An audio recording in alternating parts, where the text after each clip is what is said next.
incorrect for the people that I hung around with. So I'm not in, usually what I say is I'm not in recovery, I'm at war. And what do you mean by that? I'm a black Indian and alcohol and drugs have been used as weapons against my people. This is war.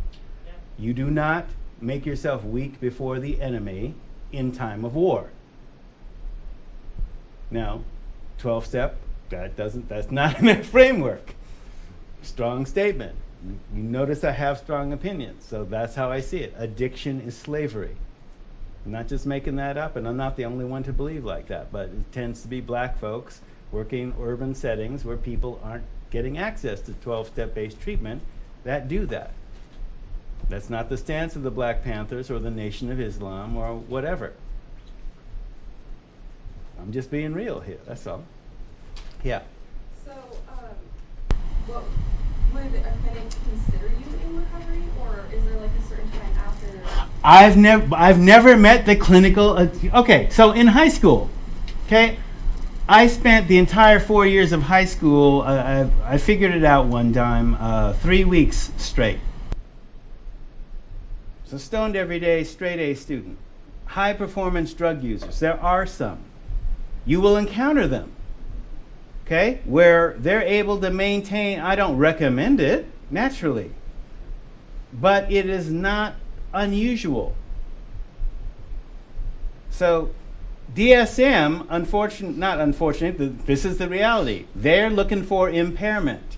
Now some people can perform, so I'm not sure whether it's society's expectations are so low that they'll accept a minimum of get by, but people get high and they basically can perform. Check out, if you have not, the movie Flight. It's scary. But, you know, I mean, they just caught an airline pilot that, drinking, right? You ain't supposed to drink. No. Before you step, within I thought it was 2 days, but I guess apparently it's 8 hours or whatever it is. Let's get clear on that before you jump into a cockpit on a commercial airplane. Right? So people can perform, and they do. Look, the head of Johns Hopkins, who founded Johns Hopkins, had a cocaine problem. His friends took him on a Caribbean cruise. And then forever, until the day he died, when he returned, he was a junkie. Administered himself morphine every day till the day he died, while still practicing medicine. I don't recommend that. And that's illegal now. Right? But the phenomenon is drugs do wreck a lot of lives, and I'm not saying the people that are high performance drug users aren't screwed up in some fashion, but you will run into that dichotomy.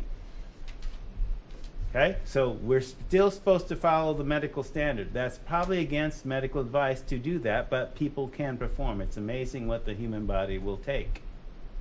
Yeah. I have ADD or ADHD. I've been on different medications before. I don't take any medications now because I notice a problem with being able to be creative. Okay. It's away the creative process. Okay. But like sometimes alcohol or cannabis, they help to a degree in low doses. Like you go to the bar and you feel silly, much easier to talk to people, a little bit of social anxiety too. So like I don't know. You can actually achieve the same brain state with 5 to 10 minutes of patterned breathing. Really? Cool.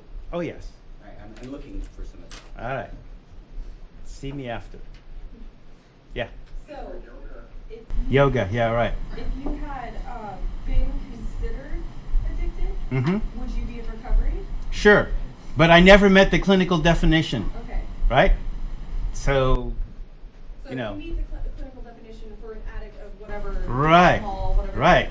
It's diagnostic criteria, right? But you're in recovery forever after, right? That depends on which framework you're working in, but yes. Okay? Most treatment centers, most addictive frameworks basically, are abstinence based. Yeah. Well, like Right. a recovering alcoholic. You can't ever say Recovering you're not an alcoholic, right, Yeah. yes, okay? Right, so alcohol we're talking about the science now, so tolerance and withdrawal, et cetera, lifetime tolerance, et cetera, et cetera. Right? So, no, you can't, with heroin we used to call it chipping. No, you can't chip. No, you can't have just one. Okay? The reason you can't have just one is physiological and psychological. Okay? Once you get past the point, and I'll show you this when we get to, it's about a week after next, where we get into the physiology of drugs in the brain. Okay? There's a certain point by which the brain physically cannot, the brakes that you would have are gone. They're rendered ineffective. Right? So people can't just drink one. Personally, I hated alcohol. I don't trust people. I'm from LA. I drive paranoid. The other guy is an idiot trying to kill you. The safest place is front of the pack accelerating away. Right? So I didn't like not being in control. And I also didn't like being around drunk people. And if you're, for example, the only person among a group of people that's not getting stoned, you're not getting stoned and they are, they're not really great conversationalists. Or the conversation is limited, it's boring, right? So for me, it became boring. Yeah. I'll just say I am in recovery, and I had just shy of 6 years last time after getting out of the penitentiary for 14 years, and came to a spot where I thought I'd have a beer, and my drug of choice was methamphetamine, and I had a beer around nobody that used, but it took me about 4.5 hours before I lost all control and had a needle back in my arm. Yeah. Right. And that's just how it happens for me. That's why I absolutely abstain from everything. Right. Program. So. Yeah. I'm And a War II thing. I like that. yeah. And there's reasons why we suggest, okay, don't switch drugs. Okay, great, you stop drinking, but don't start smoking weed. Don't dodge into gambling. Don't dodge into video games. You become aware. The idea behind the personal addiction inventory is for you to look at everywhere that you could be caught up. So at least whether you quit or make long-term changes, you know where your vulnerabilities are. That's useful. All right. All right, psycho. So emotions, thoughts, beliefs, behaviors. Scripts, programs, memes. So script is like you're in a movie and you're following these set lines. Your story's going to have a beginning, a middle, and an end, and you're somewhere in the middle of it, and you keep running the same role, right? Like Billy Shakespeare said, all the world's a stage and men and women are just players. Don't hate the player, hate the... Oh. Programs in computer terminology. Tim Leary, you've heard of Tim Leary, right? Tim Leary once said, he amended his turn on, tune in, drop out thing with LSD and said, with the advent of the Macintosh, he said, a Macintosh computer is a much better model of how the brain works than LSD is without the side effects. Now, what I took away from that is scripts, programs. You have programming. You run a program. Okay, sometimes it's a recovery program. Sometimes it's an addictive program. You need to know what the programming is and change it yourself. And then memes. I think I had a long conversation with your homie. Rick? Yep. About that. We were talking about gangs and culture and all that kind of stuff. Different memes. So, antisocial tendencies. So, for example, there's a book, When Society Becomes an Addict. So, when society's an addict, why should you trust it?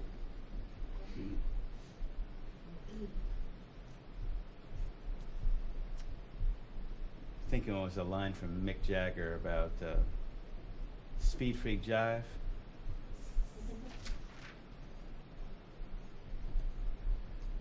All right, so in logistics, class logistics, use harrism at lanecc.edu for all class communications, questions, turning in assignments, questions you didn't ask.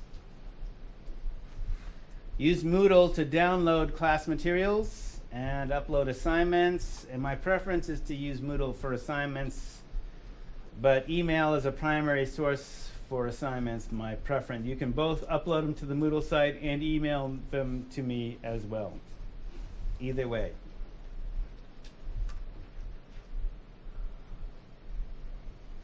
My preference is Microsoft Word until I get an upgrade. 2001 to 2004, save as. If you have Microsoft 10, I'm currently upgrading. My PC can handle it, my Mac is not at that level yet. It aspires to be. Is it alright if I just use a TXT file? It's just a basic text. RTF works better for me. The issue is that software is $200. Yeah. RTF, if you can. I might be able to change it. Yeah. Because, Generally, I use Google. or actually send it in body text in an email.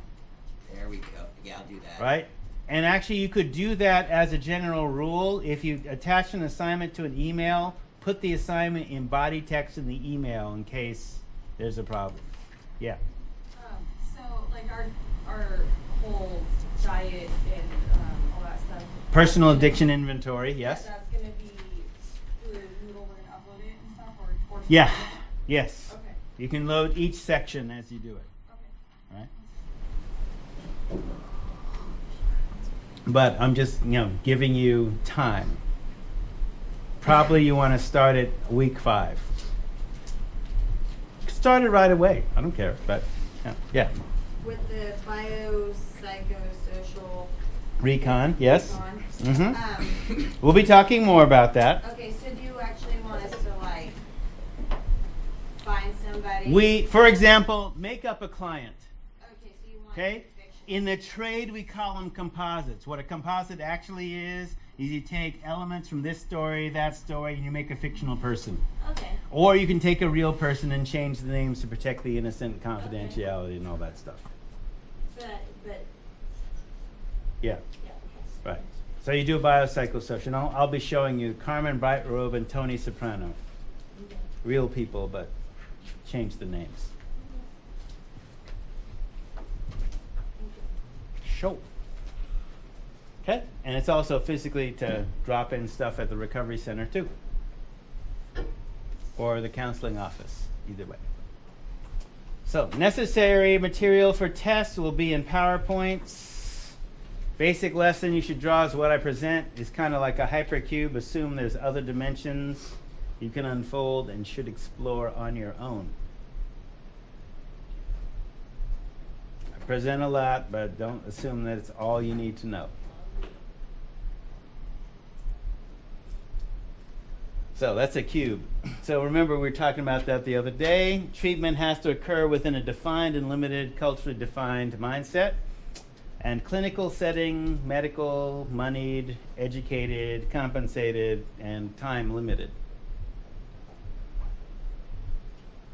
So you can change the parameters of what happens in the cube, but treatment by itself tends to be limited by certain factors that might not be determined by the needs of the client. So it has to happen within a defined and culturally limited, defined mindset, for example, ASAM criteria. Now there's a culture that generated ASAM. And while it was intended to be generic, it might not be comprehensive. I found it not to be so. I still have to use it. So, clinical settings: inpatient, outpatient, intensive outpatient, school, community, reservation, street. Homeless people do detox. It's not recommended, but they do. So if you're working with those populations, you need to know what those are. So if you have to, excuse my language, tweak it towards a more medically competent thing, then give them that information. Because most of the time when it's not like they want to detox on the street. It ain't fun. But they have to, by necessity. So how do you make that safe and effective? That's something that the field didn't necessarily have to think about. But I'm just saying, this is Eugene, right? We're dealing with that. The medical protocol. DSM, ICD-9, which is the equivalent for the medical field.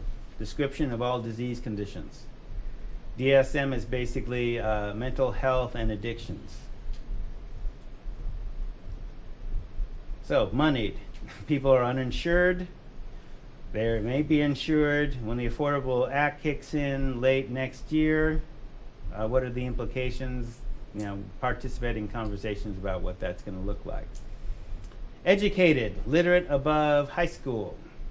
Some of the concepts are challenging for folks if they're not at a certain reading level. Some of the concepts might not be translatable in another language. Sometimes other languages have concepts that are not translatable into English but are more powerful than what's in English. Just to be aware of that dimension. Compensated indigent or uninsured, someone has to be paid to deliver the service.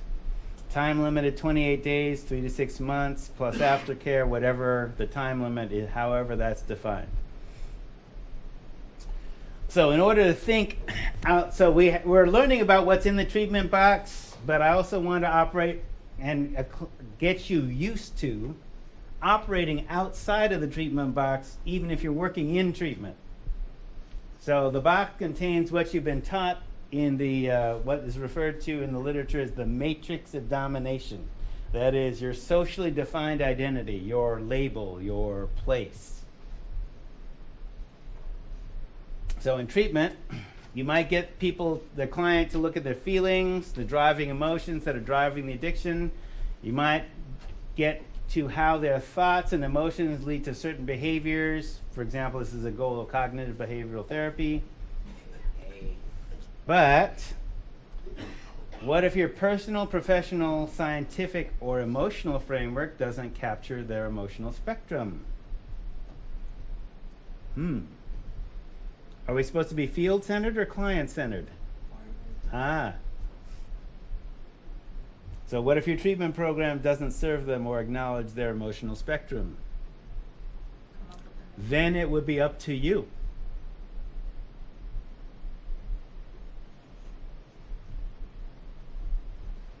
So you have to know that there's a box to get out of. So I purposely made treatment be a cube, and these are hypercubes, also known as tesseracts. And there's multiple dimensions to tesseracts. You can actually Google tesseract and see 10-dimensional ones. These are 4. And this is 5. And actually these are the same object.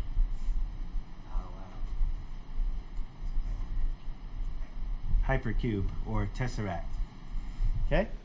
So usually the world outside of the worldview box. So treatment has a certain worldview. ASAM came from a certain worldview. Remember 150 years ago in Western medicine there was no germ theory. Now we can't think about operating without it.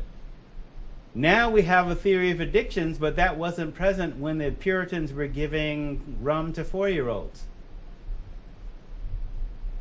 Or when your neighbor is blowing joints in the kid's face, ha ha ha.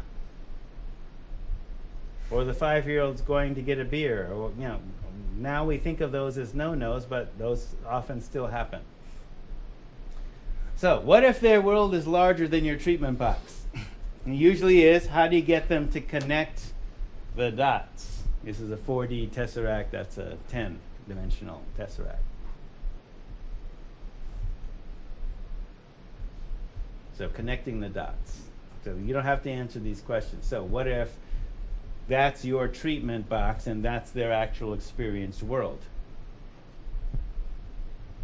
Often more intense. So I'm going to be out next week, but I have pre-recorded classes, because every year I do this, I upgrade it. So next week will be the cultural piece, and we'll be able to talk about that later. But as an example, I had a client named Kathy. Kathy was not her real name. Kathy was a 16-year-old African-American female who was a West Side Crip. Now, I was working as an outreach drug counselor for gangs in LA, and this agency was in the middle of 3 different Latino gangs, in the footprint of 3 different Latino gangs and West Side Crips. At the time, the gangs were dealing water. Water is liquid PCP. Okay? So both her parents were junkies. Mom OD'd, and they called 911, and 911 didn't come because they don't come to that part of Venice, California. You know, Public Enemy told you 911's a joke in your town. You think that they're making that up? Yeah, there are places that they won't go if you've the wrong excellent suntan. So, but that's a message from society, right? Another message from society. She's going to Venice High School. Her high school counselor tells her she might as well drop out and go on welfare because she'll never graduate high school. Well, she can understand that's not a viable option. So her brother and boyfriend are West Side Crips. She joins the Crips. They basically start a water operation, which meant every 2 weeks they rent a bus, they charter a bus, party bus. How does a 16-year-old do that? Never mind. $2,000. Go to Vegas, buy an ounce of water from the mafia, come back, make super cools. Okay, dip cool cigarettes into a dilute solution of PCP, $10,000 a month each. This is in 1983 dollars. What does a 16-year-old do with 10 grand a month? Well, you can't have a bank account. So here's what she did. $900 a month apartment in San Vicente. So if you've watched 90210, that's the neighborhood. They're now $3,000 a month, but $900. Cadillac Biarritz paid for cash, no license. 2, count them, 2 LAPD narco sergeants on the take, $500 a week. Now that's an interesting civic lesson. Your friend said Rampart. Yep, right, of course. Famous. 3 guns. Lady Derringer, nickel plate 45, 357. Because she's 16-year-old, everybody knows she's in the biz. Somebody gonna try and take you off. She's not expecting to live past 18, so she's going to church every day. I get the referral from the LAPD, and she's tricking. Wait, you're saying she's a prostitute? Wait, you should, I'm the drug counselor. You should be sending her to a women. No, Mark, you need to. So I'm working gangs. You can't see gangs in your office necessarily. So got to be out on the street. Cops have to know who I am. The gangs have to know who I am. I'm not going to help you make cases. Don't do illegal stuff in front of me. You know, and you're not doing true drug counseling like we would be in treatment with those folks. You're keeping them alive, maybe getting them get their GED, et cetera, et cetera. It's harm reduction. So how do you talk? Here's the problem, and here's the question in treatment, because I'm supposed to be delivering treatment as a drug counselor. I talk to internal affairs to find out if her story is correct. And I said, tell me if she's bullshitting me, or if there's an ongoing investigation and it's true, say, we can't tell you. We can't tell you. Okay. Here's the problem. I missed this lecture in psych class. How do you talk a 16-year-old girl who made $10,000 a month when you make $10,000 in a year into feeling good about working for Colonel Cluck for $3.35 an hour? Yes, you can. You can't use but that was not in my training, right? I had a BA and everything but my thesis as a master's, and none of my training had, how do you deal with that? I mean, we're both black, and we're both from LA, I had the answer in my home training. So I started working with her. I said, okay, you know what you were doing was wrong. Yes, of course. That's why I was going to church, because I expected to be dead and I wanted to get right before I got killed. But nobody told me I could make it. You're the first person in my life that said, what would you attempt to do if you couldn't fail? Nobody ever asked me that question before.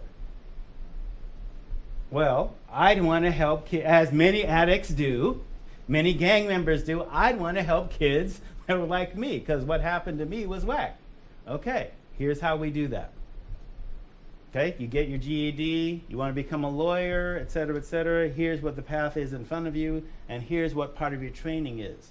Working for Colonel Cluck is not about the $3.35 an hour. It's learning how to work with, as a team, on something positive and productive, and dealing with that a-hole assistant manager who's making 25 cents an hour more than you are and thinks they're all that because of that. And learning to deal with that, having a goal and doing that kind of thing. Plus, throw in a bunch of black history, which, again, was not going to be part of the treatment milieu either. Give you some role models. Constance Baker Motley, Johnny Cochran.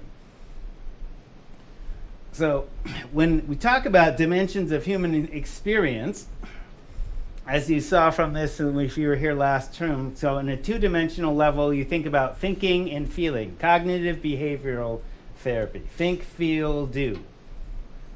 Cognitive behavioral therapy.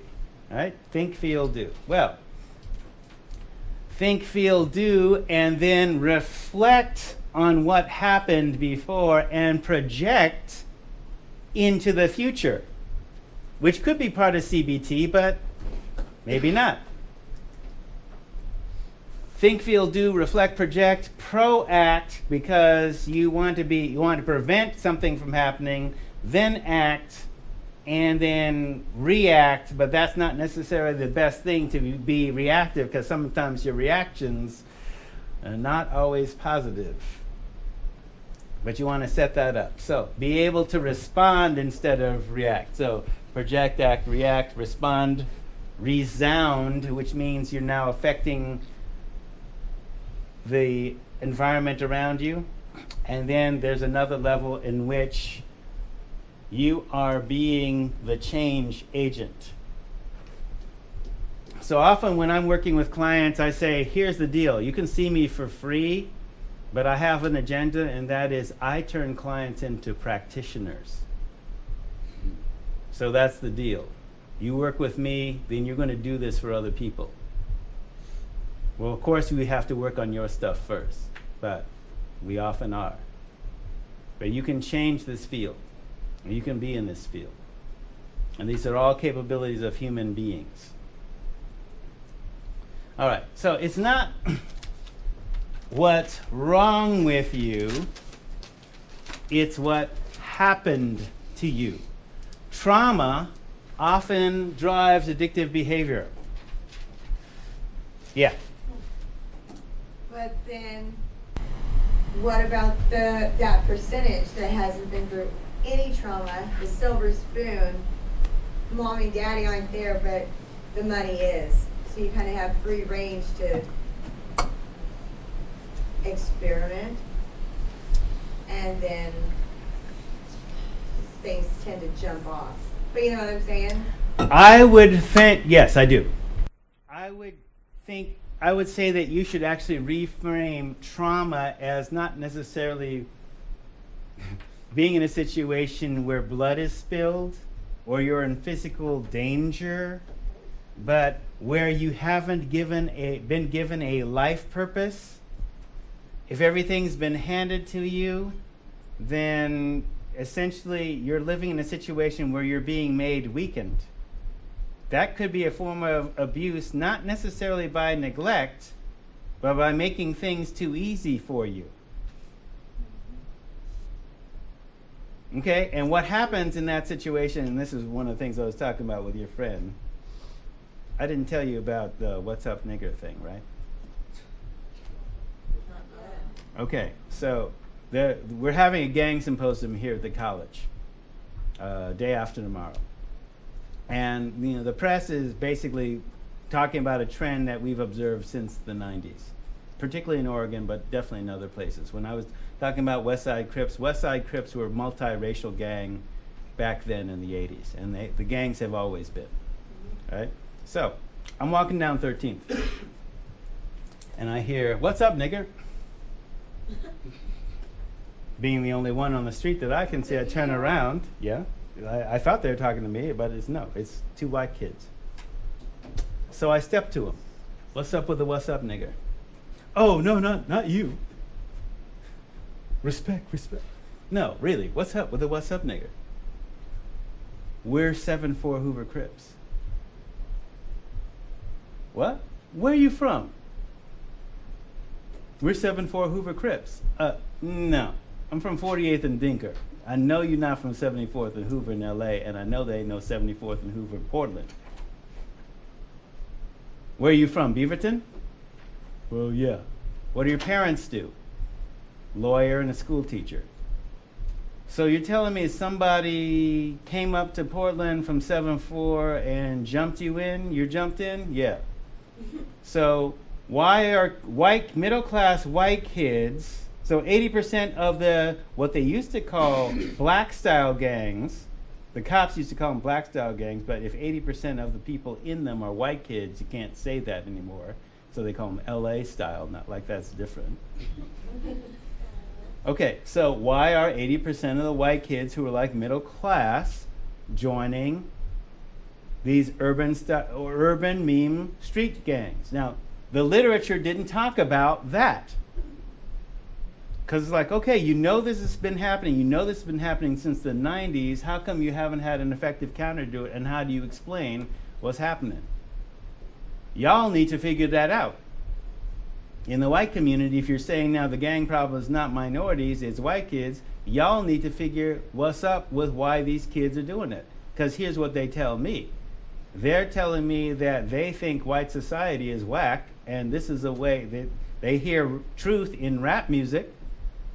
So this is like a protest thing for them, like their grandparents becoming faux Indian by calling themselves shining star, et cetera, and growing their hair long and smoking weed and going to peyote meetings or whatever, being hippies. All right, it's a protest culture. So that's a mimetic question.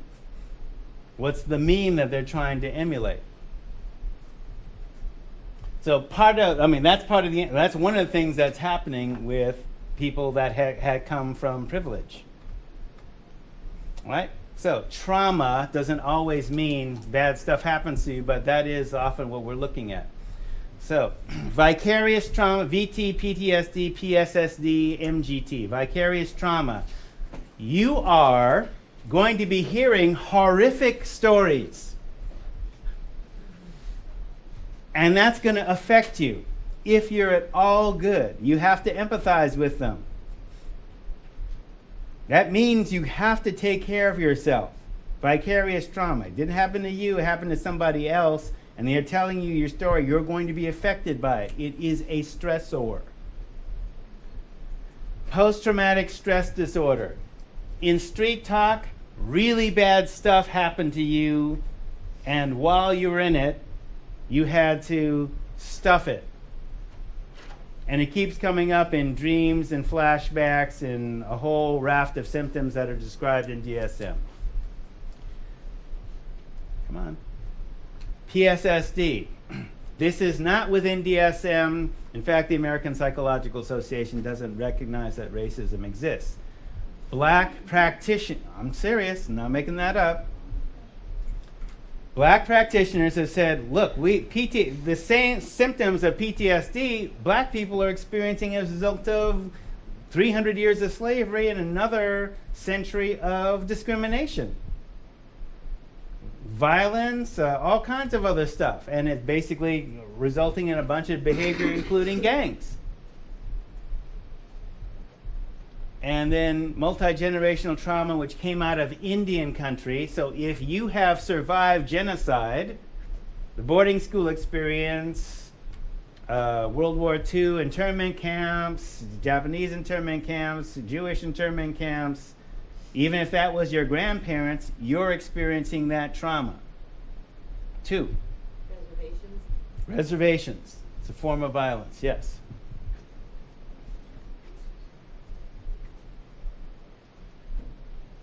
So these are things, for example, MGT and PSSD are not necessarily within the science. They haven't been validated. But minority practitioners have basically described them and validated them within those communities. Is not part of Western medicine yet. Right? So I'll be recording what's happening next. This, let's see, if you've been to the website, then you know that there's a sound file for yesterday, and the sound file for today will be up later tomorrow at least. And also have the classes in advance for next week, by next week too. So you won't be here next week? I won't be here next week. So Johnny, so we don't have But to you can come and watch the broadcast. The broadcast is happening. I'm pre-recording everything. Okay. So you can come watch the video or do the links or whatever. Yeah? You can, sure. It'll be broadcast here though, is what I'm saying. So you can come to class, I just won't be physically present. I'll be delivering.